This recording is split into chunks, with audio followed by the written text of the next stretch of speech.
Hello everyone, this is Sirach, and this is a game called Everlasting Summer.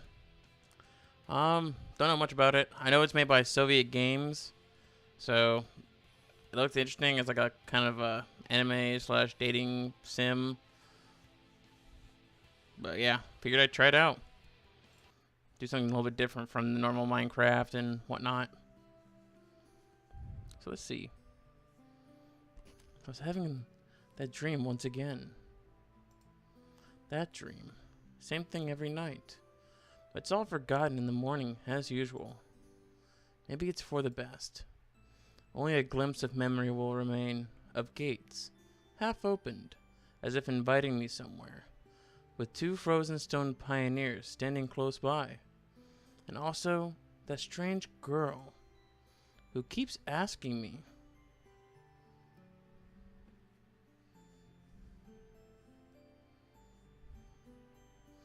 will you come with me? Come? But where? And why? And where am I, anyways? Of course, if it all happened in real life, I would certainly have been scared. Well, what else would one expect to feel? This is just a dream. The same one I see every night. There must be a reason. I don't have to know where or why to realize something is really happening. Something desperately seeking my attention. Since everything that surrounds me here is real. As real as things in my own flat, I could open the gates, hear the hinges creak, brush the crumbling rust away from my hand, inhale the fresh cool air and shiver from the cold. I could, but to do that, I would need to pick myself up, take a step, move my hand. But this is a dream. I understand that, but what of it? What does my understanding change? Because here, it's just like on the other side of the cracked screen of an old TV, which struggles to fight against static noise and strives to show its audience everything without missing a single detail. But the picture is getting blurry. I must be waking up soon. Maybe I should ask her something. The girl. What's her name? About the stars, for instance. Why the stars, though? I'd rather ask about the gates. Yes, the gates.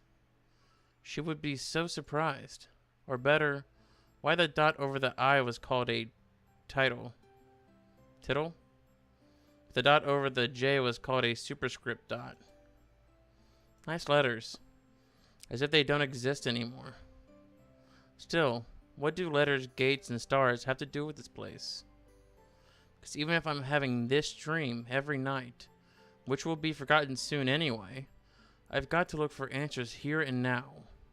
And there, if you look carefully, you can see Magellanic, yeah. Why do you have to use big words? I was doing so good. As if I'd ended up in the southern hemisphere.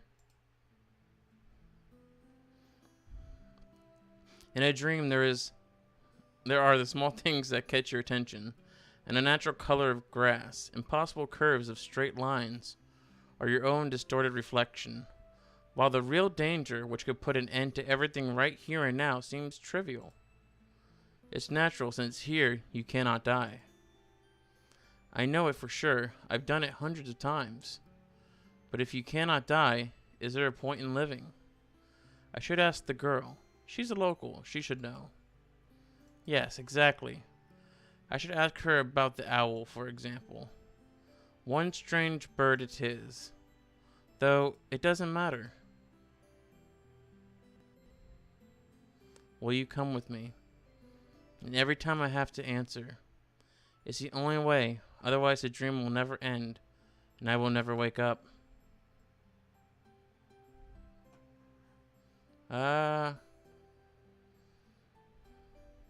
Why not? Yes, I'll come with you. Every time, it's so hard to decide on the answer. Where am I? What am I doing here? Who is she? And why does so much of my life depend on this answer? Or maybe it doesn't? It's just a dream after all. Just a dream.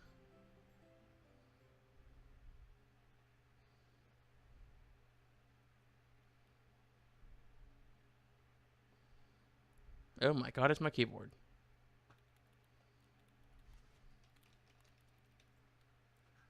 Hey.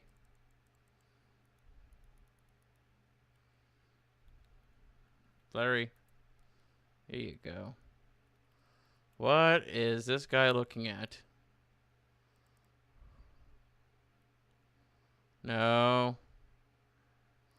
I don't want to see that. No.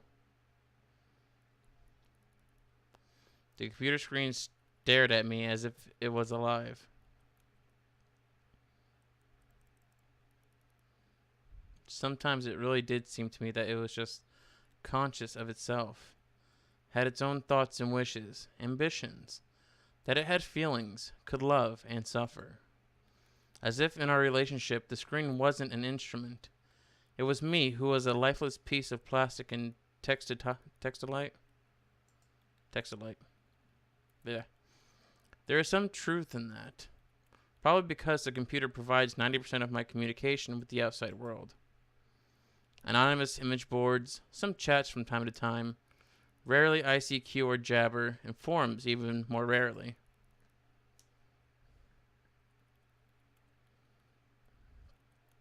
People on the other end of the internet cable simply do not exist.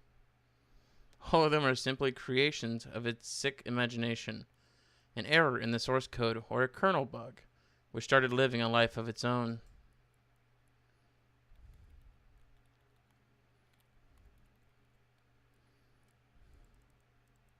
I get a feeling this person lost his faith in humanity. Nice graphics, though.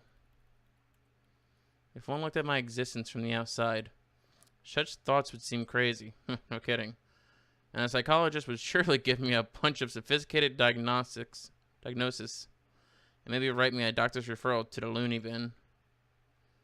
You deserve it.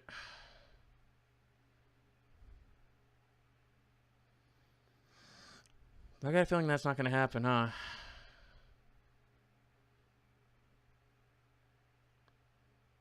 Why is the thing peeling off there? It's kind of weird. A small apartment with no signs of repair or any semblance of order in it. And always the same view out the window on the gray megalopolis, running somewhere day and night. Such are the conditions of my life.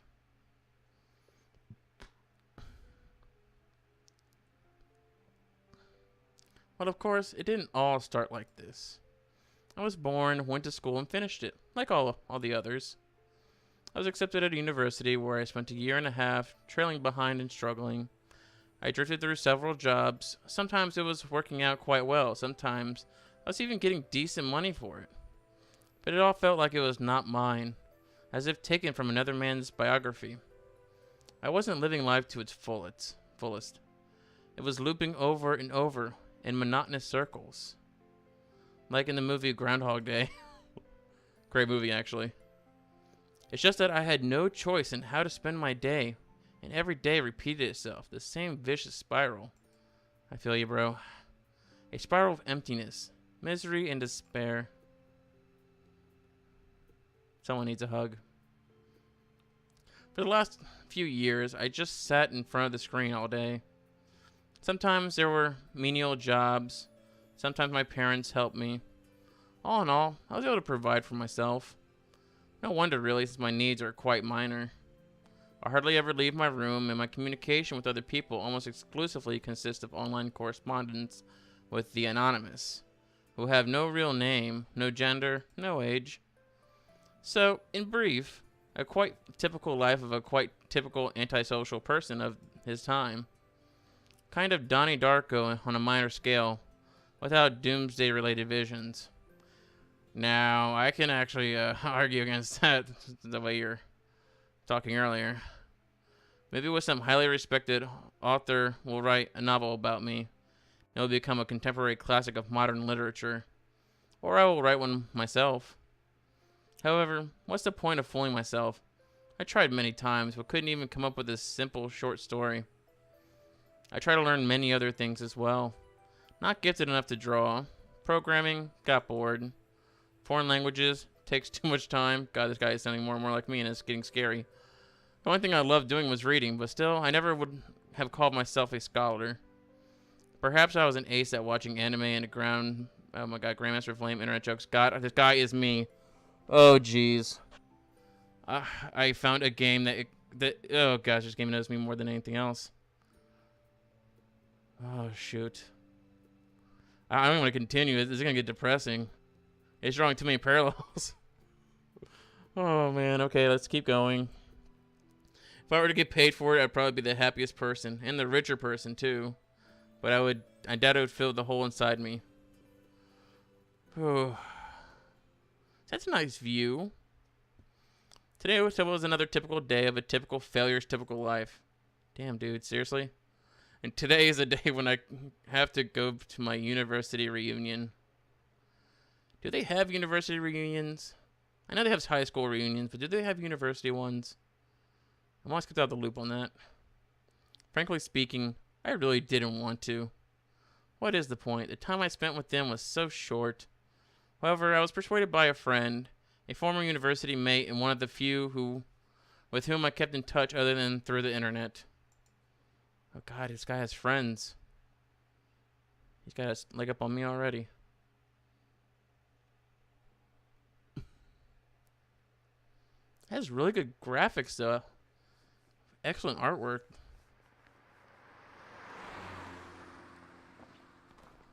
Kind of reminds me of the Max Payne storyboarding between missions. Little comic books. All it's missing is narration, which I'm providing. Is that Light Yagami with a beard? Look for a black book. A frosty evening. Bus stop. Waiting. I never liked winter. Though Hummer is not my season either. It's just that I see no reason to point out any particular time of the year. It doesn't matter what the weather is outside when you stay home 24/7. The bus today was running so late that I was about to curse it all and spend my last few hundred rubles for a taxi. The idea of just returning home didn't cross my mind for some reason. Did I mention this is a Russian game turned English? It's actually really good though. Like, I'm not saying that, Russian games are bad, but this is really good. Look at the graphics. I don't know if the graphics are coming through the best on here. Yeah, they are. Wow. I just checked the recording. Holy crap, it's looking good. And this art style is amazing. As usual, millions of thoughts flew through my mind, but there was not a single useful one to seize on. This guy has major confidence issues. I feel bad for him.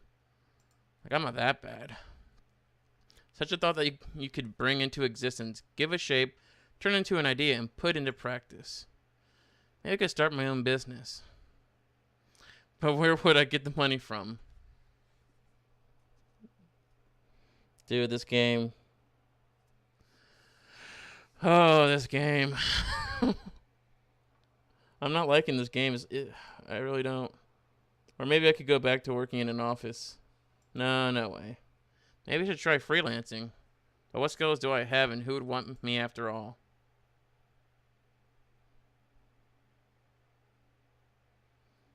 I suddenly remembered my childhood. Or rather, my teen years. Time when I was 15 to 17 years old. Why exactly those years? No idea. I guess it's because back then everything was much more simple. It was easier to make decisions. So complicated now and so simple then. Waking up in the morning, I knew exactly how my day was going to pass, and I always eagerly looked forward to the weekend. Then I could get some rest and have time for the things I liked. Computer, football, going out with friends. And then, at the beginning of the next week, I'd take up my studies again. Back then, there was no such worrying questions like why, who needs it, what will change if I do it, or what will not change. A simple lifestyle, so casual for any normal person, and so odd to myself today. That careless childhood age. It was also then that I met my first love. Her appearance and her personality have vanished from my memory. Only her name remains. like a brief line from a social network profile, along with the feelings which overwhelmed me when I was with her. Affection, tenderness, the desire to care for her and to protect her. Sadly, they didn't last long. Today, I can hardly imagine something like that happening. I'd probably like to meet a girl, but I don't know how to start a conversation. What on earth to discuss and how to attract her? Well, I haven't met any suitable girls for a long time. But where could I meet one anyway? Hey, the bus is here. Hey, you can meet a girl on a bus. Sound of an engine brought me back to reality. A bus pulled over. There was something abnormal about it, I thought. Then again, it doesn't matter. Only the 410 runs this route. Or 410. I gotta be special.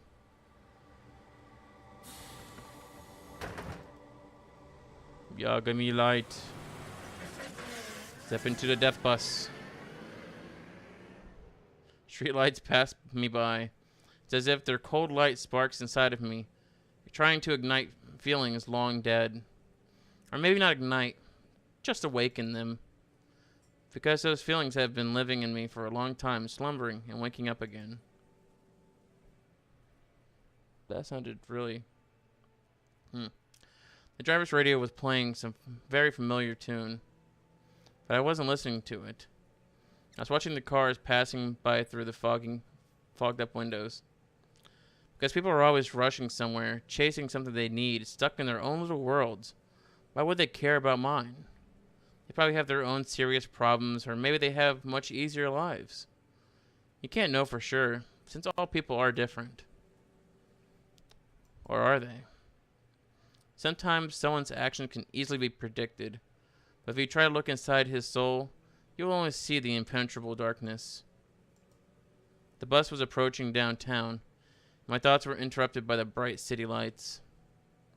Hundreds of billboards, thousands of cars, millions of people.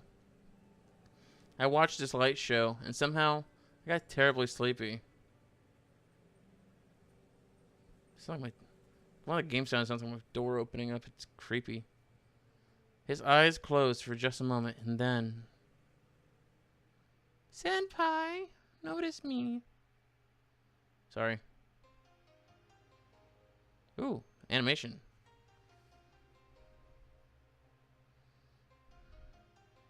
Did I mention how great the artwork here is? Oh my god, this game is amazing.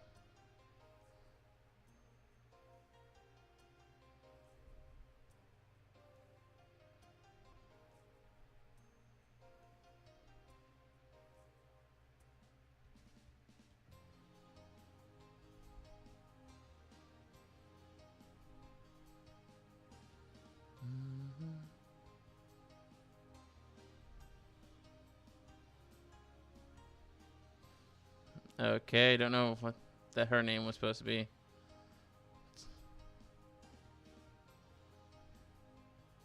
Aiha? Wow, this turned really weird.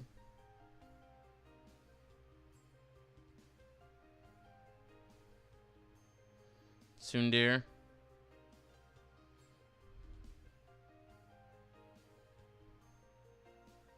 Mookie. Is there a cat girl? Well. Everlasting Samurai, I assume. Like I say, it's a Russian game translated to English, so... Oh, we're finally into the actual game. Day 1.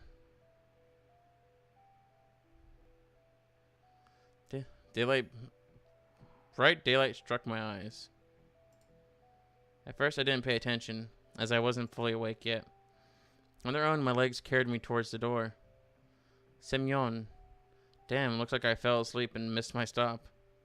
But there was no door. I looked around the bus and realized that it wasn't a good old worn out Liaz. Instead the bus was an Icarus model. A new one. I froze in shock. How? What? Am I dead? Have I been kidnapped? Am I missing a kidney? Kidney? No, I'm good. No, I must be dead. I patted myself down feverishly, slapped myself painfully in the face a few times, banged my forehead on the back of one of the bus seats. It's clear, either I'm still alive or you can still feel pain when you're dead. But how could this happen? Maybe I slept for too long and ended up at the bus depot. And then what? Did they put me onto another bus? I rushed out and took a look around. Greenery wherever I looked. Tall grass on the roadside. Trees, flowers. Summer. But how? It was winter just a moment ago. My head was aching unbearably, as if it was going to explode. Slowly I began to remember.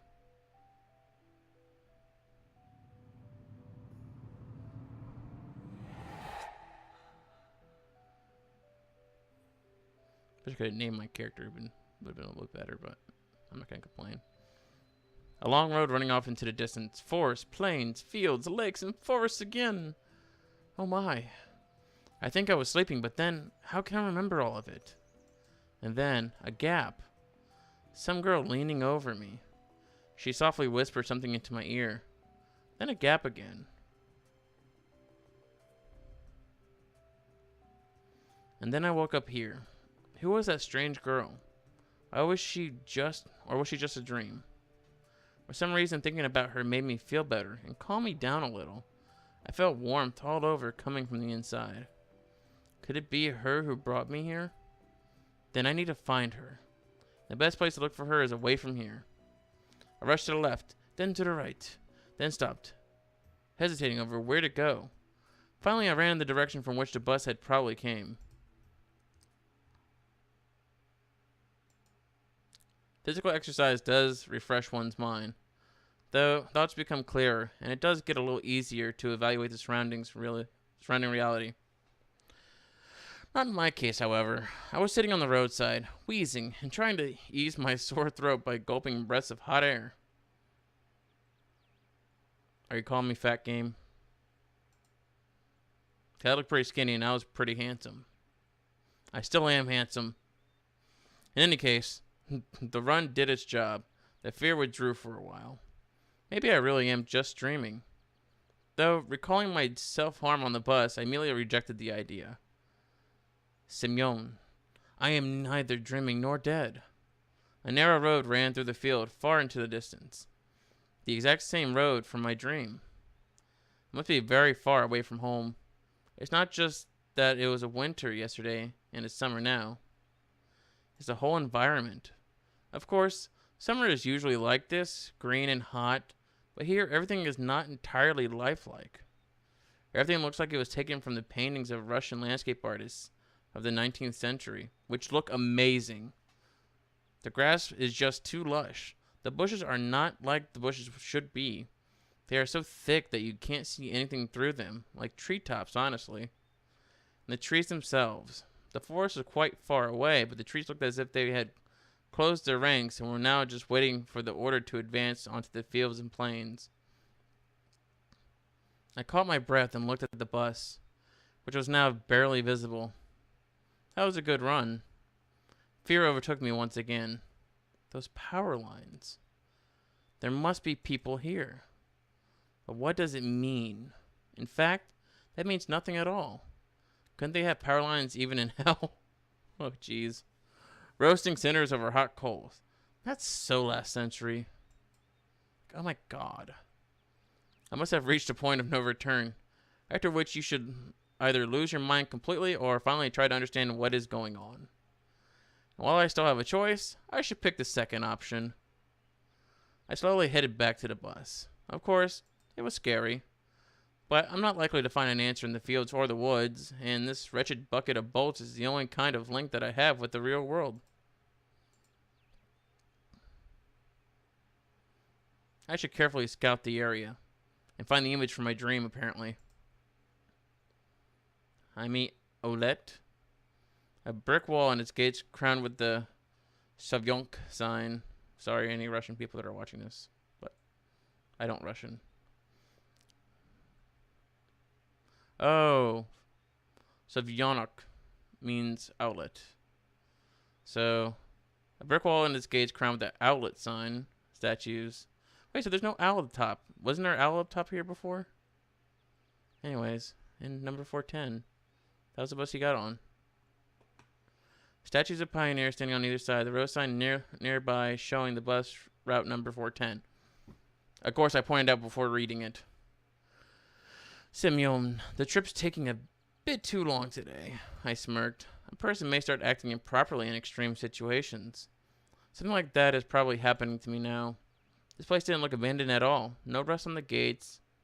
No damage to the walls. Outlet. But what could have a name like that? Just think about the pioneer statues. It could be a kid's summer camp. Moreover, it appears to be open. Of course, the simplest explanation, logically speaking, explains nothing at all. The strange girl, the altered bus, summer, the pioneer camp. Thousands of theories, game theories, went through my mind instantly. From alien abduction to lethargic sleep, from hallucination to a time and space shift. None was worse than any other, but there was really no way to pick a single one. Then it occurred to me, I can try to make a phone call. I took out my cell phone and dialed the first number from my contact list.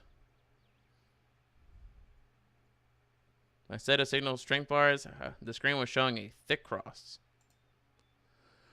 Alright, there may be no signal in such a remote place. Though, I cannot be the only one who came here. Buses don't drive themselves. I examined the bus from all sides to make sure it wasn't a hallucination. Bits of dirt on the bottom, some rust here and there, faded paint and worn out tires. No, this is definitely a very ordinary Icarus. Yeah, exactly the kind of bus which takes you to places beyond your understanding if you carelessly fall asleep. I gave a nervous chuckle. It came out by itself, sporadically. Because this wasn't the right place or time to laugh. But where on earth is the driver? I cautiously sat down on the curb beside the bus and started to wait. 1 second. Oh, this reading got me thirsty.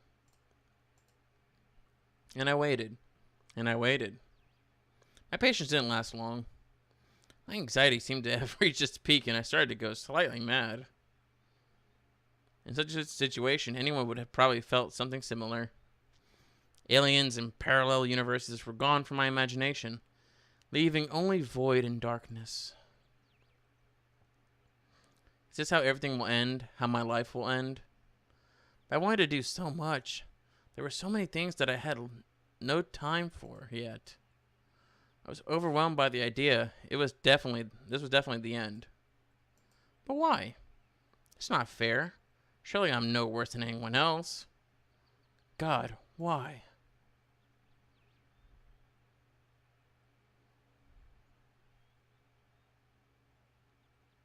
Tears were burning my eyes unbearably. I curled up and started rolling in the grass. Why? What did I do? Why me? That's what I said when I was playing SCP. This game does know me. But my cries were only heard by the speechless statues of the pioneers, and a bird on a tree, which immediately flapped its wings and took off, crying out something in its own bird language as if laughing at the idiot who dared to interrupt its after-dinner nap. I was left breathless from weeping and just lay quietly, sobbing occasionally. After a while, I managed to pull myself together. My mind cleared up a bit, as if terror and the fear of death gave me a little break. All in all, if someone wanted to kill me, what is all this for? Doesn't look like an experiment either. This is just some crazy coincidence and there's probably no threat. Anyway, for now it seems there's no danger. The panic was soon gone. Of course, the blood was still pounding in my temples and my hands were still shaking, but at least I could think clearly now. Right now, there is nothing I can really change anyway. So, no matter how much I think or how mad I get, it would only make things worse. Until some actual facts appear, there's no real point in making guesses. In any case, I won't learn anything by lounging about here. This camp, if of course it really is a camp, looked like the only place where people could be, so I decided to go there. And hardly had I reached the gates when... Dun, dun, dun, a girl came out from behind them. wearing a pioneer uniform. My logic didn't let me down this time. Then again, a pioneer uniform in the 21st century. And then again, a girl here. I froze, unable to take a step. I felt very much like running away because I'm a giant coward who can't talk to females. Running as far away as I could from this place, far from this bus, gates, statues, and far from this bloody bird with its siesta. Just running, free like the wind, faster and faster, waving to the planets passing by, winking at the galaxies.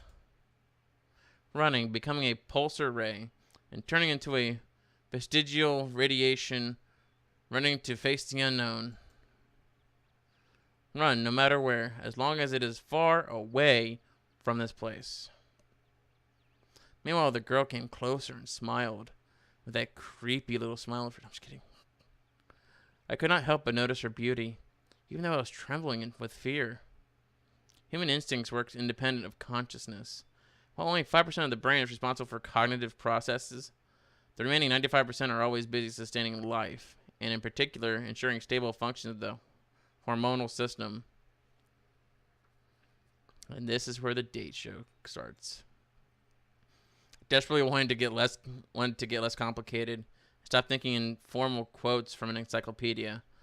Though my thoughts appeared one by one, being stupid and out of place, as if taken from an internal monologue of a hero of some junky softcover crime fiction book. Babe, your body's so hot that it's literally killing me. Crime action here, sorry. A pretty Slavic face, long braids that looked into 2 armfuls of fresh hay. Looked like 2 armfuls of fresh. So I did read that. And blue eyes you could drown in. Pioneer girl. Hi. You must have just arrived. Mouse. I know it's been a while. I haven't moved in a while. True to character, or do I want to be edgy? She's cute. Be nice. Yeah. Alright then. Welcome. She smiled broadly. Strange. It looked as if I had a normal girl in front of me. Bah. I shouldn't have returned here. The woods and fields seem better. But what shall I do next? Try to speak with her as if she was a human, or run away? Or what? Blood was pumping unbearably in my head, tearing it apart from the inside. A little bit more and the poor pioneer girl would be splattered with the gruesome contents of my skull. What's so funny about that? The girl looked me over. It sent shivers down my spine and my knees started to tremble. Nothing? Great then. Great? What's so great about that? Suddenly a thought crossed my mind. To hell with it all. Forget about the bus behind me, the fact that it was winter yesterday and summer today. I wanted to rip off my itchy sweater and just accept that all this is actually happening. Everything is as it should be. All this is for the best. Would you happen to know? You should go to our camp leader. She'll tell you everything. Look. You go straight ahead to the square, then turn left. You'll see several small cabins. She pointed at the gates as if I knew what was behind them. Well, you can ask someone where Olga Zepetra, a derivative of a person's father's name, in this case Dmitri, put by Russians after the person's first name as a sign of respect or formal address. Oh. It's kind of like how Japanese have their samas and whatnot. So Olga Dmitri is her name, because it's Dmitri Evna. Evna is the formality of it. Got it? Of course I didn't. Well, I've got to go now. Waved her hand at me and disappeared through the gates. It seemed as if to her I was something ordinary. And all this show with the bus and the travels while awake or asleep were troubling only to me. While everything here was just the way it's supposed to be. Camp leader, pioneer uniform. What are they doing? A historical reenactment here? I hope I wouldn't find Lenin standing atop an armored car in the square. But even that would not surprise me right now. After standing alone for a while, I headed into the camp. A mere 50 meters ahead, a small one-story house popped up on the left side. A sign near the door said, "Clubs." I was about to come closer when the door suddenly opened and a short girl wearing a pioneer uniform came out. Her pretty face gave me the impression of one suffering for the fate of the whole of mankind with a truly universal sorrow. As soon as she saw me, the girl froze as if frightened. I froze too, considering what was the best to do, to approach first or wait until she showed some initiative. Or maybe run away after all. This guy is a giant chicken. Although the last option was constantly being suggested only by my self-preservation instinct. At least that's what I'd like to believe. Not the worst human instinct, but far from the most logical. If this instinct played poker against deductive abilities, the outcome would be predetermined. Those deductive abilities, or at least their semblance, were hinting to me that there's no need to be afraid of this girl. Suddenly, someone jumped out of the nearby bushes. A girl wearing a bright red t-shirt with USSR written on it. CCCP. She's a supporter of Putin. Such a perfect reproduction of the age. She looked quite short from a distance and was probably younger than both pioneer girls. The one at the gates and the girl at the door of the clubs. At last, I decided to come closer, but the USSR, as I called her in my mind, jumped towards the first girl and started telling her something while wildly waving her arms. The other girl in turn seemed confused and lowered her gaze, remaining silent. I would have probably continued observing their amusing dialogue, but the USSR suddenly pulled something out of her pocket and started waving it in front of the first girl's face. This something turned out to be a grasshopper. Pioneer girl. Eee! I don't know. The first girl squealed. She must not be too keen on insects, as she instantly rushed off towards the place where Lenin presumably made his speech about the workers' and peasants' revolution. That is to say, towards the square. The USSR glanced at me, grinned playfully, and dashed after her. I had a bad start to the day.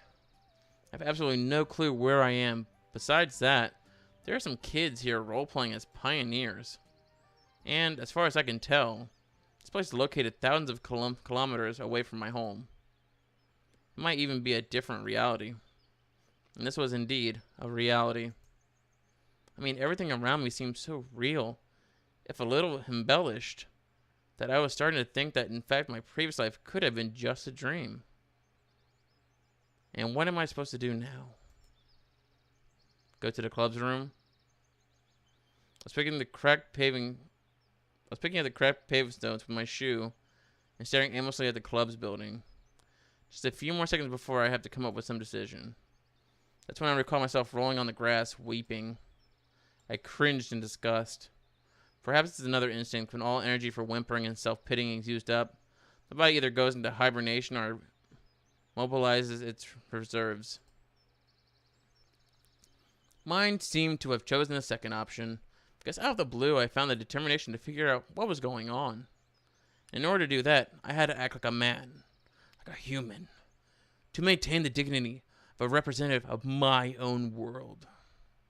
Be a man. I followed the path to the left, on the right of which stood small cabins, apparently the homes of the local pioneers. Actually, they looked quite cozy from the outside. Even though I was born in the Soviet Union, I had never been part of its children's organizations. Neither the pioneers nor even the younger October children. Whew. Imagine the daily life of a typical pioneer camp a bit differently. Huge barracks with long rows of metal bunks. Wake-up call at 6 o'clock playing by a siren. 1 minute to make your bed, then join the formation at the drill square. Or wait. Could I be confusing it with something else? Lenin's army? Suddenly something struck me on the back. I staggered but remained on my feet. Turned around prepared to fight heroically for my life. Which would be a first, because this guy's a giant freaking wimp. I found another girl standing before me. I don't like the way this girl looks. Just because she looks like she's gonna hurt you. And not in a good way. My mouth hung open in surprise. Pick your jaw up off the ground. I closed my mouth. The same pioneer uniform, but the way she was wearing it looked, let's say, provocative. Like all the girls I met before, this one was rather cute, but her overly arrogant expression killed any desire to get to know her better. New here, are you? Oh, well, I guess I kind of froze there. Fine, see ya. She threw a threatening glance at me and walked past. Waited for the pioneer girl to turn at the corner. Who knows what else she might have been up to. The most interesting thing was that even this hostile girl seemed completely normal to me. She did not give off the feeling of some deadly danger. Except maybe the danger of getting punched in the nose. Or kneed in the crotch. Or given a German suplex in a Russian training camp. Ah, well. At last, I managed to make it to the square. Hail Lenin. There was no Lenin. There was no Lenin on the armored car, although one could easily expect something like that after all this had happened. However, a monument to a certain comrade towered in the middle of the square. The letters of the pedestal read, Genda. I must see some big figure in the party. There were some small benches at the sides. Quite pleasant here. Where did the girl tell me to go? To the left or to the right? To the left, to the right, to the left, to the right. And why am I going there anyway? Ah, right. I decided to pretend to be normal. So, to the right. Through a small grove. I came out at a pier. I must have taken a wrong turn. Hey, wrong way. I turned towards the voice. Well, that's not a pioneer uniform. Now, what did I tell you? Take a left at the square, wasn't it? She had changed from her pioneer uniform into a bikini. Oh, I still haven't introduced myself. My name is Slavia. Actually, my full name is Slaviana. Everyone calls me Slavia. So you can too. Yeah. I still felt a bit confused, so I could not come up with a more meaningful answers. And what's your name? I felt like she could see right through me. Okay. Yeah, Semyon. Nice to meet you, Semyon. Alright, I'm almost done here. Could you wait here a minute? I'm going to change while we go to... And we'll go to Olga together. Agreed? I'm not doing this last name anymore. I'm tired. Agreed. After this exchange, she ran off. I sat on the pier and let my feet hang in the water. I grabbed a can of drink and drank some. Man, she's taking a long time to get dressed, huh? I was wearing heavy winter boots, but in such weather, there was nothing wrong in getting my feet wet. Furthermore, it could let me cool myself a little. Looking at the river, I was brainstorming and processing everything that has happened. If this is some kind of conspiracy, it's a weird one. Even too friendly at times. And pretty cute. No, it really looks more like a random event. Some entirely incomprehensible random event. Shall we go? Slavia was standing beside me, dressed in a pioneer uniform again. Damn. Let's go. I've been here for a very short time, but for all the people I've met, she looks like the least suspicious. However, this fact is already suspicious itself. We'll walk to the square. The USSR girl and the girl who hit me in the back were there, chasing each other. Is this some kind of game they're playing? Liana, enough running. I'll tell everything to Olga. Aye, aye, Captain. I decided not to question Slavia for a while about what was going on or the local residents. Better meet with this mysterious Olga first. Sounds like she's the boss here. Yeah. Walked past rows of almost identical cabins, some of which looked like fat beer barrels, while others looked more like household sheds. Can I have the beer barrel? Looks, probably more comfortable. Finally, Slavia stopped in front of the smallish one-story cabin. Looked like an artist's painting. The faded paint, chipping here and there with age, was sparkling in the sun. The window shutters, slightly ajar, were swaying almost unnoticeably in the wind, and huge lilac bushes were growing at the sides.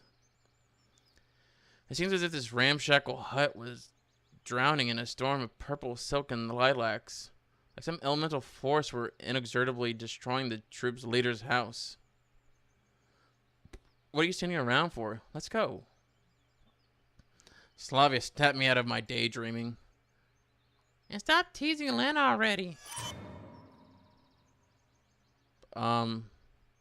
Rena? Sounds like there's someone inside. Indeed. A moment later, a door swung open and Uliana ran out and dashed past the same mischievous grin. Pigtail Girl came out next. Don't let it bother you, Lena. I like Lena better. I'm saying Lena, I'm sorry. Her name is Lena. Gotta be thankful it's not Rena, at least. But I don't. Instead of finishing her sentence, she blushed and quickly headed towards the square. For some reason, I felt like turning and following her with my eyes, but Slavia said, "Come." Don't gotta tell me twice. We entered the weird-looking cabin with the... Is that Morpheus? Is that a Pokeball? Bill Nye? Okay. Like an amphibian-type Morpheus figure. Oh well. Hey, it's Baghead. I don't know who he is really, but got a bag on his head, so Baghead it is. Inside looks something similar to what I'd imagined. 2 beds, a table, and a couple of chairs, a simple carpet on the floor, a wardrobe. Nothing special, but at the same time it felt home-like and cozy. Although this room was almost in the same state of disorder as my own flat. The girl standing near the window appeared to be about 25 years old. Ladies. Nature had obviously gifted her with a pretty face and a good body. At least one thing can keep you happy in this pandemonium. The locals are beautiful. You're finally here. Excellent. My name is Olga. I'm the... Okay. She even calls herself Dmitrievna. So she wants you to use formalities. You're not even friends yet. You're going to be formal. I'm the camp leader.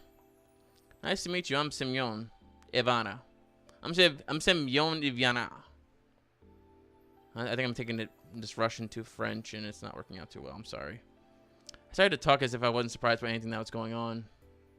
She came closer. We've been expecting you since early morning. You've been expecting me? Yes, of course.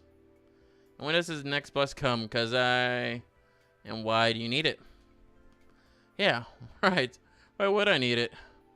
Guess I shouldn't ask direct questions. People here may react to them unlike how I'd prefer. I doubt I'd get any answers. They just shoot me and dump my body off, and they'll take the next sucker that rides a bus all night long. And I doubt I'd get any answers. No reason, just curious. By the way, where are we exactly? Our mailing address, I mean. I wanted to send a letter to my parents to tell them I got here fine. For some reason, I had a desperate idea that if I played along, I would find something out. Oh, wait, your parents called just a half hour ago. Send their regards to you. Oh, that's a surprise. So, can I call them? Because I forgot to tell them something before I left. No. She gave me a sweet, spontaneous smile. Why not? We don't have a phone here. I don't care how cute you are, but you just said you talked to them. Then, thank you. Thank you. Then how can my parents make a call here? And here's why I look like an ass. I've just come back from the district central town. I've talked with them there. Ah, so that's how it is. The Pioneer camp's a jail with beautiful girls. Shut up and take it. And can I somehow get to the town? No. She kept the same smile. Don't worry about the town. I'll take care of you. Sorry. Why not? Because the next bus only comes in a week. I decided not to inquire how the troop leader managed to get there and back. I would get no answer anyway. All this time, Slavia was standing next to me and seemed to find nothing odd in our conversation. Oh, we need to find a uniform for you. I've got absolutely no desire to put on Pioneer shorts or to wear a ridiculous red neckerchief. I am not Freddy from Scooby-Doo. I don't wear a neck thingy. However, wearing winter clothes in summer isn't a great idea either. Right. Thank you. What if I'm the only one here who finds it strange that someone's wearing a coat and winter boots in such heat? Rightio. I'll be off then, and you can get yourself acquainted with the camp. Passionately. Don't forget to come to our dinner in the evening. Having said that, she walked out of the cabin. No, walked isn't the right word. She rushed out. She straight bolted. Usain bolted. I end up alone with Slavia. I must go too. Got things to do. Take a walk, look around the camp a bit. See you in the evening.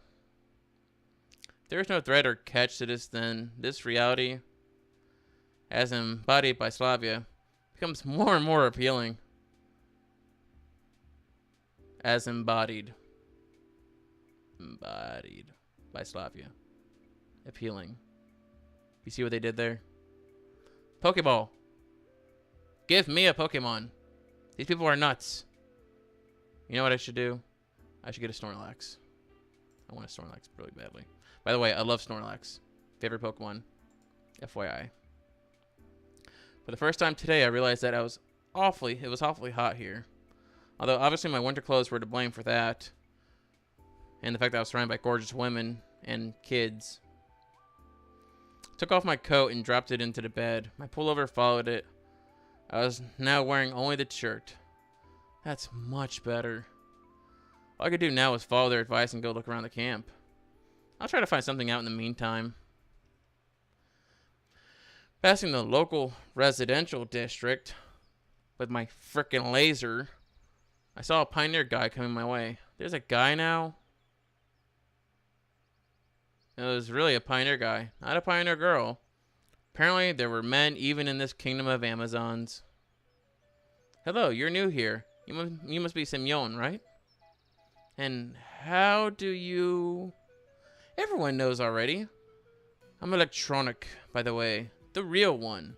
You can call me that. Your name is... Okay. Was a robot character appearing in popular Soviet film and book series. Looked like an exact copy of a school kid called Sergei Chizkov. The electronic, the real one. Things were going from crazy to completely insane. Alright. Liana also calls me Cheesy. Cheesy? On toast with mushrooms? Because my last name is Chizkov. I see. Let me show you around. I accepted his offer as it would have taken much longer to get to know this place alone.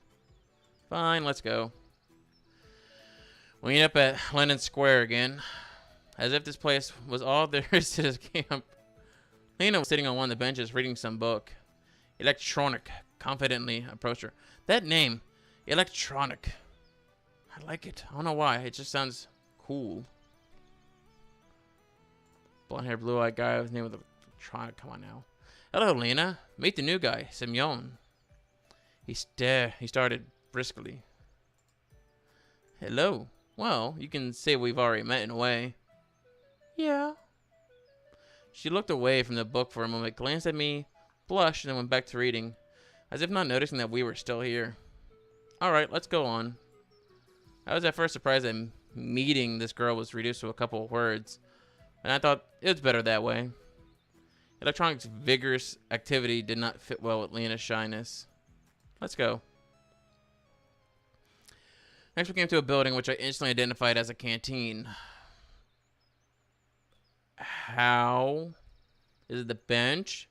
Does this long bench give it away? Is it the random car that could be used to get to town and go call your parents to get the heck out of here? Is that the cue? There's a car there! Why are you gonna wait for a bus? Car. Steal the keys. Vroom. Gone. Game over. Ah well. It's a camp of beautiful girls. I do the same thing. And this here... I know. This is where you consume organic food. Yeah, something like that. On the canteen's porch stood the friendly girl who hit me on the back of the head earlier. Ha! She hit on me. I decided to hear my joking mood vanish in the blink of an eye. Now, really now is not the best time to be pulling this guy's leg, even though he is quite hilarious. First I need to figure out what's what here, or at least where I am. Hey, over here. That's Alyssa. I'm not doing that last name either.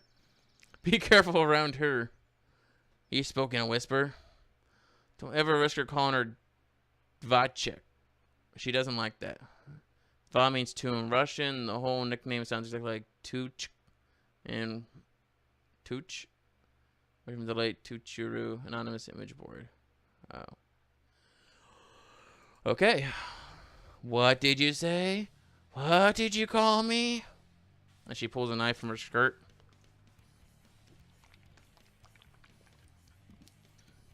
Don't worry. Only can soda I'm going to have the whole night. Going back to water after this. She must have heard him with her supersonic hearing. In the blink of an eye, Alyssa jumped down from the porch and dashed towards us. And then clotheslined the crap out of him. Alright, you'll manage from here onwards. The electronic took to his heels and ran away. No. Bring it. Bring it. Alyssa, running past, stopped for a moment and growled. I'll deal with you later. Deal with me? What did I do wrong? I had a forced guilty smile to my words. But what am I guilty of? She made no reply and carried on chasing Electronic, the cheese boy. I'm gonna call Electronic cheesy. He's way too wimpy for such a cool name. Looks like I'll have to kill some time alone, waiting for dinner. I decided to go east, at least in the direction where east would be in my world. Soon after, I found myself near a football pitch.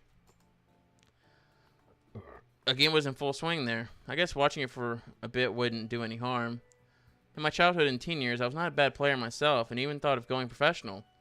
But a few injuries in a row killed my desire to risk my health for the sake of uncertain chance in the game. Kids of different ages were running around the pitch. I could see a boy of about 10 and a girl of about 14 years old. A girl. Hey, that's Ulyana. Alright, so she plays football. What's so surprising? She seems a restless one after all. I was standing quite far from the pitch, but she still noticed me. Hey, you! Ulyana shouted. Wanna play? I'll stop that voice too. I didn't know how to answer. On one hand, running around for 10 minutes is no big deal. On the other hand, any wrong move in my situation could be my final one. But in any case, my tire wasn't suitable for this weather. If I played in winter boots and warm jeans, I would sweat like a pig. And playing barefoot and without jeans would be simply unethical. Maybe another time, alright? I shouted in response, turned around and walked back. I was followed by Ulyana screams about my pants and about me being a pansy or something like that. You jackhole. Evening was falling and making me feel tired and empty after a day wasted with no real purpose. To this guy who literally spent his day on message boards and with 90% of his talking online just complained because he had no real purpose for this day.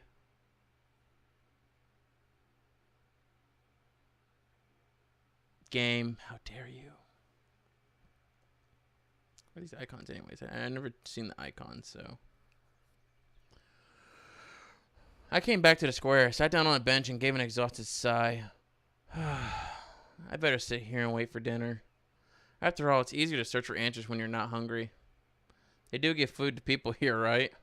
You know, it's curious how the simplest human needs can break the will to ponder on things, to strive for something.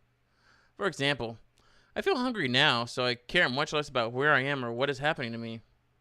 Could great people also be affected by this? And in that case, how did Spartacus start the slave uprising in ancient times? With bread. I don't know.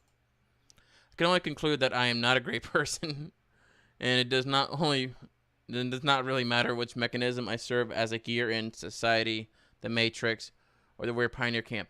The fact that it says the Matrix after I just said there was a Morpheus picture, yeah, that's awesome.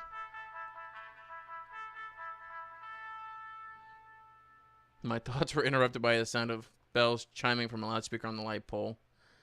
It must be the dinner call. I headed towards the alien canteen, and it was a good thing that I knew where it was. Olga was there, standing on the porch. Oh, hello, beautiful.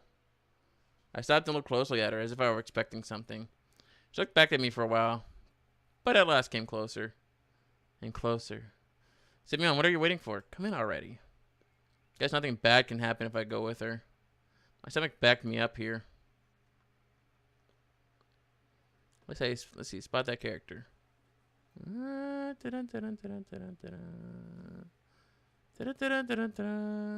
They're all second story characters that I don't see, or yeah, I mean, I don't see anyone that looks like anybody else, so might be electronic. I mean, Cheese Coon.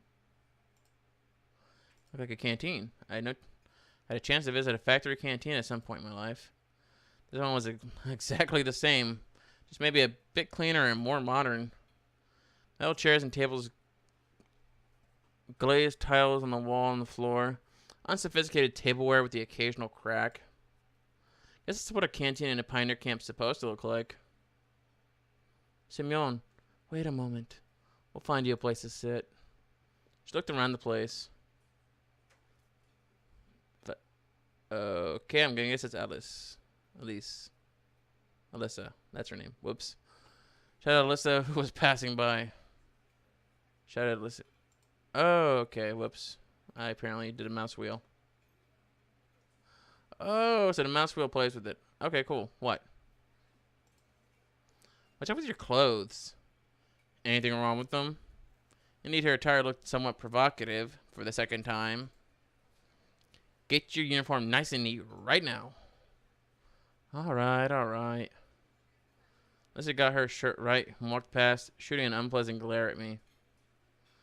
So where can we find you a place to sit? There weren't a lot of free seats. Go over there next to Ilyana. Yeah, it's fine. The food's already on the table, too.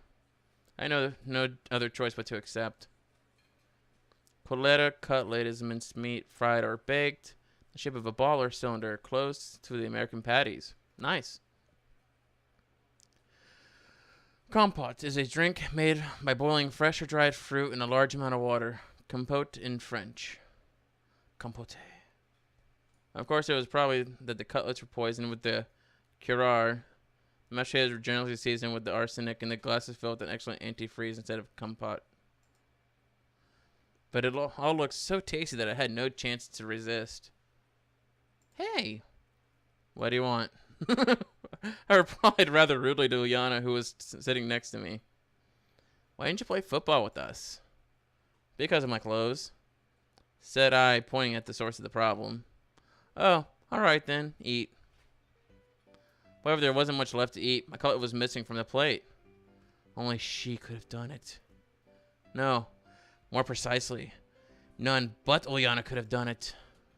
How dare you? Give me back my cutlet. I'm in a big family. You snooze, you lose. You can cost you a cutlet if you are careless. Give it back, I'm telling you. Yeah. Take it. Looked at her menacingly and was about to reach out my hand. See, I don't have it. And indeed, Ilyana's plate was empty. See, this little girl eats as fast as she steals someone's cutlets. Take it easy. We'll work something out now. Okay, Goku, chill out. She grabbed my plate and ran off. There's no point in following her. If they wanted to poison me here, they could have done it in a much easier way. About a minute later, Ilyana returned and handed me a plate with a steaming hot cutlet on it. Here's one for the starving. Thanks. It was all I could say. I was so hungry that my suspicions were gone in a flash. Picked up the cutlet with my fork and... What the? Some bug? No, not a bug. An insect. Got legs and it's wiggling. Plate fell to the floor and broke into pieces. The chair hit me hard on my leg while falling.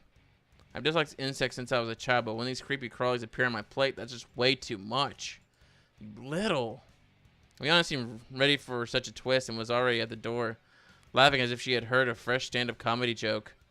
I dashed after her. Really? Me? I'm not dashing anywhere. We ran out of the canteen. We were just a few dozen meters apart. I felt like I would catch this old girl easily. No way. We ran through the square, past the club's house, ran to the forest path. I started to gasp for breath. I should have quit smoking, I guess. I never started personally in real life, so I always find it as like a bad habit. Takes a lot of money, kills you. I don't see any pluses of smoking, you know. Just I'm not gonna go. Leona passed out of the sight on the next turn. I can't be sure that she managed to get away from me. I simply can't. I stopped and tried to catch my breath again. Night was falling. Looks like I'm lost. It's a bad idea to stay at the woods at night. Better get back to the camp. However, I had absolutely no clue which way to go, because I'm a dunce and I don't remember things. Well, gotta choose at random.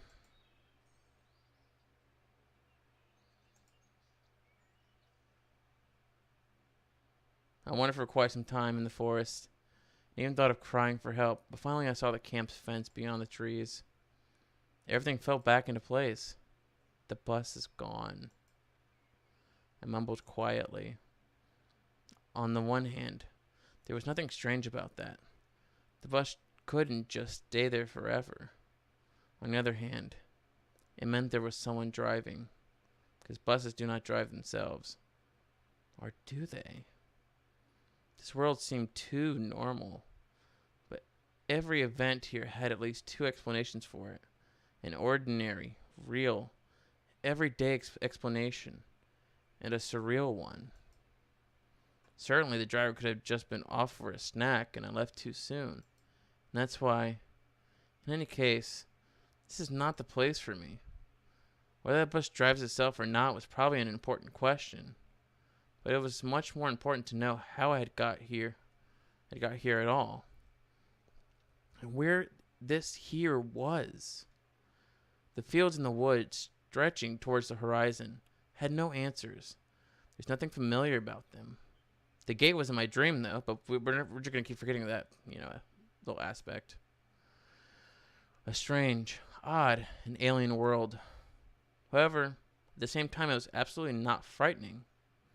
Either my self-preservation instinct decided to resign from its job, or all this running around the camp and the local pioneers had lulled me so much with their carefree normality that I was simply forgetting what had happened to me just a couple of hours ago. Although, I probably just had no strength left to worry. All I wanted was some peace, calmness. I wanted to just have a break from it all. And only after that would I continue looking for answers, ready and reloaded. However, that would be sometime later. And what about now? Can I allow myself to relax? It got completely dark. In any case, it was better to spend the night in the camp. I was about to head back when someone came up silently from behind. Stab! It's the Krade's butt stabber. Hello, what are you doing here so late? It was Slavia, standing before me. I was so surprised that I jumped. So, you didn't catch Ulyana, did you? She smiled. I nodded disappointingly, and sighed. No wonder. No one ever has. Yeah, she's a real rocket girl. Rocket power. Yeah, sorry. She could have found a better use for energy than looking for adventures. Must be hungry. He didn't manage to have dinner after all. Indeed, I had completely forgotten about my hunger. But after these words were of hers, my stomach drew attention to itself by giving a traitorous rumble. Damn you. Slavia smiled. Let's go then. What, is the canteen still open? It's alright. I have the keys. I'm a spoiled brat and I will make sure I spoil you too. Because I'm an alien. And a butt stabber. The keys? Yeah. I have the keys to all the facilities in this camp. How come? Well, I'm something like the camp leader's aide here. I see. Well, let's go. It was an offer you can't refuse. When we reached the square, Slavia stopped in her tracks. Excuse me, I should warn my roommate that I'll be late. She's so punctual herself that she'll be worried otherwise. Probably Lena. You go into the canteen. I'll come in a minute. All right. All right. I really did not expect to find somebody aside from myself there at such a late hour. And as somebody was apparently trying hopelessly to open the door. Without any secret thoughts, I walked up onto the porch.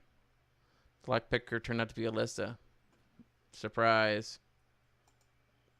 Should have probably kept off and waited.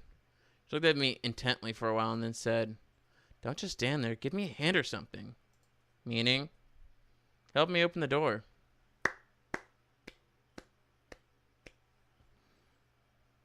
What's with this evil look this girl likes to give? Why? Because I want some buns and kefir. Dinner wasn't big enough.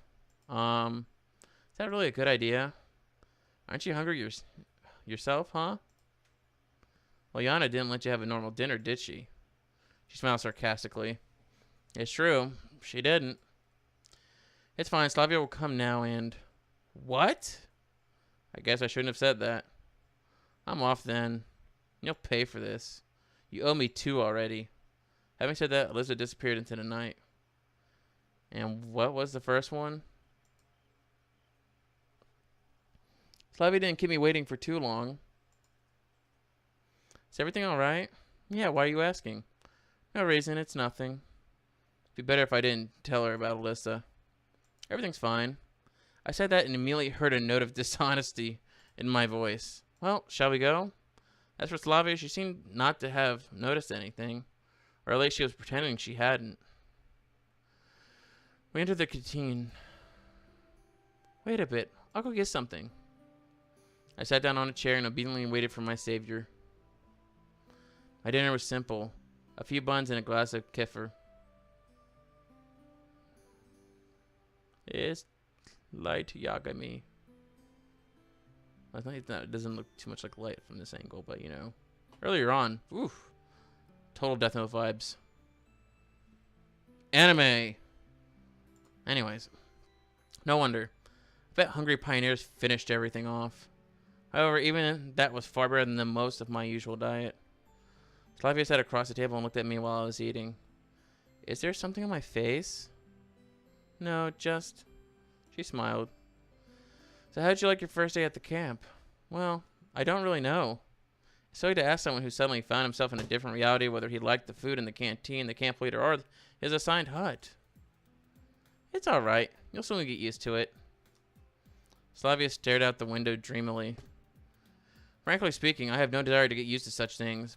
But as for her, she doesn't know. Frankly speaking, oh, whoops. Did I hit the thing? Oh. At least she wants me to think that it doesn't. Well, all in all, it's nice here. I had to somehow break the awkward silence. Do you think so? She asked without any interest. Yeah, this place is so... I wanted to say retro, but I managed to hold that back. After all, it was retro for me, but what about them? It might be the only kind of life they knew. The terms of life was applicable here at all. So how? She watched me closely. As if something important depended on my answer. Well, I don't know. Lovely. Yeah, it's lovely here. I guess you're right. She smiled again. It's very good that you think so. Why? Well, not everybody likes it here. And what about you? Me? Now that you've shown up, I love it. Yeah, I love it here. It's great. Then you don't need to worry about what other people think. Well, I don't really worry. Slavia laughed. This conversation seemed to be leading me as far astray from where I wanted to get to. And you're worried yourself? Really? Why do you say so? Well, when someone is chewing so intensively... I'm sorry. It's okay. I can bring myself to be more cautious around this girl. Oh, I couldn't bring myself. But why her in particular? Why not any other local inhabitant? Every one of them looked completely normal to me. Precisely normal. So normal it sends chills down my spine and into my marrow. Normal, but not like a neighbor with a power drill in one hand and a subwoofer in the other. How is that normal? Not like a passenger who can often meet in a subway or on a public transport. Not like a coworker at the next table in an open plan office. Not even like a friend who only differs from other humans in his constant insistence. All of them look normal, as I would expect them to be, with their own downsides but without any superpowers. But Slavia was also cute? I glanced at her stealthily, not knowing what to say. I'm sorry. I wanted to show you the camp but was ran off my feet. I didn't miss anything while I was on my own, I guess. Well, are you sure you haven't missed anything at all? She smiled so brightly that I had to drop my eyes in confusion. Well, how would I know? It's my first day here. Okay. And what have you seen so far? A pretty 25-year-old, a cute blonde, a mischievous girl that's a pain in the behind, a shy purple-haired book nerd, and cheese coon. Oh, and the violent girl that wants to pick the locks and eat the food that I'm currently eating. I've seen the square, the canteen, the football field. What about the beach? Just from afar. You really should go there. Or let's do it together. Yeah, okay, we will. Her naturalness started to scare me, but then I thought, what if everything that happens here is how it's supposed to be, and this world looks strange only to me, while for them it is normal? Maybe I was thrown into the past? Yes, that would explain a lot. Can I ask a stupid question? No. Slavia smiled and stood up from the table. It's late. Can you find the way to Olga's by yourself? Of course I can, but why should I go there? She'll settle you with someone. Probably Cheese Coon. What for? Probably this question seems stupid because Slavia burst into good-natured laughter. You need to sleep somewhere, right? That makes sense. Fine, I'll be off then. Good night. Night. It's strange that she left in such a hurry. A bundle of keys left in the door lock caught my attention. So I can catch up to Slavia, but where does she live? Knocking on every door in the middle of the night didn't seem like a good idea. Slavia, you in there? Olyana? Why did you run away earlier? That was my cutlet. And that was an insect. I didn't appreciate that. I'll come back for you. Slavia? Lena? Oh. Hi, Slavia there? No? Okay. Sorry. Good night. Okay. Slavia? Alyssa? Yeah, Alyssa. Oh, I'll take the keys. Because if someone else steals them, then it's a bad problem. If I steal them, then I know who has them, and blah, yeah. Give me chills. It's me who needs to be careful here in the first place. The night, though dark, wasn't silent at all. One could hear chirping crickets, the songs of the night birds, and rustling trees from everywhere. And it all told me that winter is coming. Well, kind of winter kind of gone now, but sudden desire to follow Slavia's advice and go to the camp leader's cabin appeared. I don't know why, but the sight of the unknown bronze builder of communism put me in a constructive mood. I sat on the bench and started to recall everything that happened today. That was all my constructive mood could offer. Here was much brighter than near the canteen, and tardy pioneers were running by, so this place didn't seem scary at all. Bus. Summer camp. Girls. I don't know why I said bust. Oh. Slavia. Why am I thinking about busts? You look like a bust. A statue of sorts. I was so tired from everything new and strange that I could not come up with a single explanation for what was going on. I heard a barely noticeable rustle nearby. I shivered and looked in that direction. A girl. Reading a book. Lena. Decided to move closer and talk. She's the only new person I had met here without exchanging even a few words. Hi, what are you reading? Lena was so surprised that she even jumped.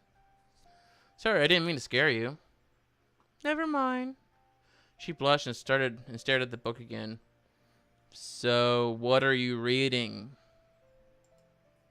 On the cover was written, Gone with the Wind. A good book. Thanks. Honestly speaking, I haven't read it, but I think that such literature suits her very well. Lena didn't seem to be interested in continuing the conversation.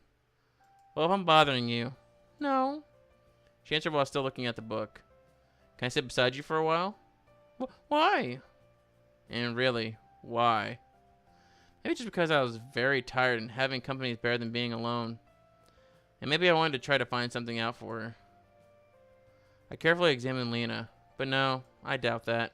Well, I don't know. I'm not allowed to? Feel free. If I'm bothering you. No, you're not. I can't leave. Just say, everything's alright. Okay, then. I sat on the end of the bench carefully. After such an intense talk, staying here was the last thing I wanted, but I wouldn't it be nice to just I can't talk now. But it wouldn't be nice just to stand up and leave. That didn't really go well, huh? Lena hasn't answered anything. It seems I've made a fool out of myself. But if Liana was here, she'd have a good laugh at me. Do you enjoy being here? I recalled Slavia's question and thought it would be a good start for a conversation. Yeah? She smiled slightly. I guess I like it too. Lena definitely isn't very sociable. And probably can't carry on a meaningless conversation as easily as Slavia. You know what I'm noticing? Each one of these girls has their own thing, but they're kind of identical to the main character. Like Lena's very like antisocial, like he was, but at the same time, Ulyana, I mean, she has the stamina that he once had, and the youthful vigor that he once had. Slavia has a responsible part of him that he once had when he used to go to work. I mean, each one of these girls is starting to like identify with a key figure of him, and then Alyssa is like the wrath version of him.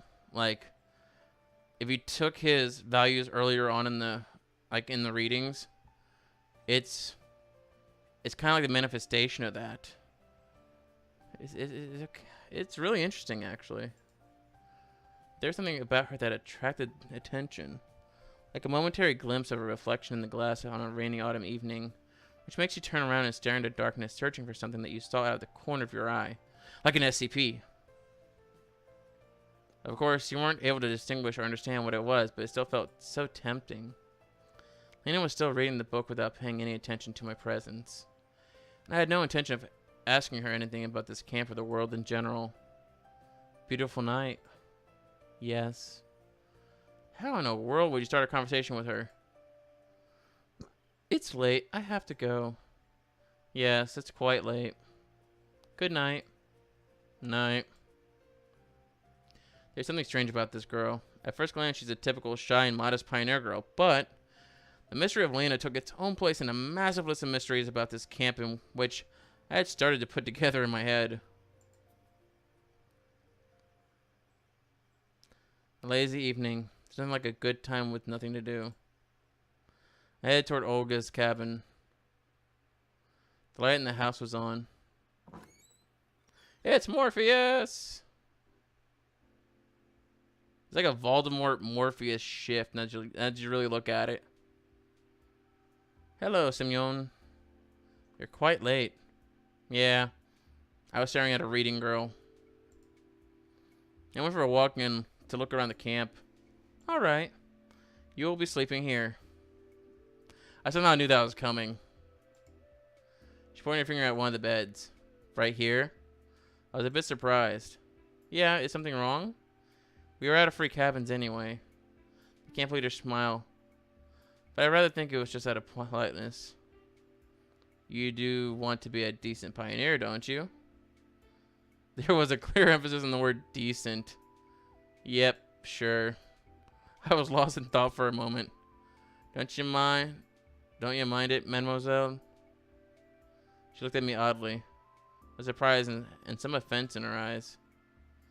A pioneer should respect their elders, Olga said strictly. Of course he should. Well, no one argues with that. I blathered, not realizing what was wrong. Shouldn't you also? She stared at me.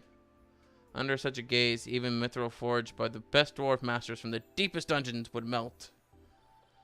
The hot gaze that could make even Lenin's statue melt. Should I what? What's up, Toots? Annoyance and a lack of understanding made me raise my voice. Oh god, dude. This guy wants to pick a fight. Oh god, this guy wants to pick a fight. This is gonna be interesting. You must address adults appropriately. Yes, of course, there are a lot of strange things here. But this girl is just a couple years older than me. Or maybe even younger. How do you not know? She told you she was 25.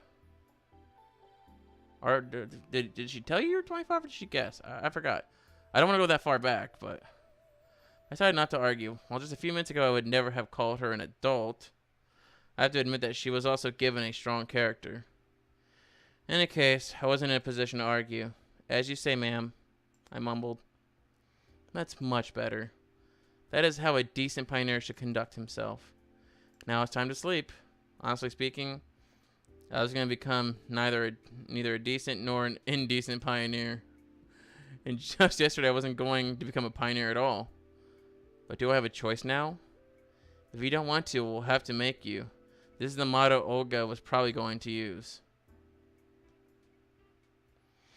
I climbed onto bed and closed my eyes only to realize how tired I was after today. Something hammered in my head awfully as if my brains had started a night shift. They seemed to be aimed more at rolling steel than working on something more sensitive. The bus flew through my mind. And the square within the monument. The canteen, full of pioneers.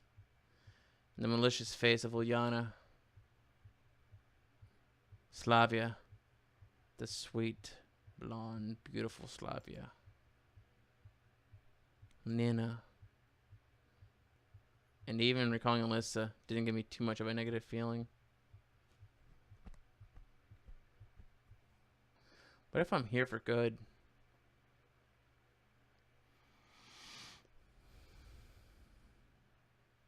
Alright, so we're going to cut this episode right here. Just because it's already gone quite long between introduction and day one. So I'm actually going to cut this and then pick it back up. See how well this goes. But hope you guys enjoyed it. Like I said, it has really good artistic sense for it. So it's really nice. And it ain't too bad. But yeah. I'll talk to you guys later on. And again, see you later.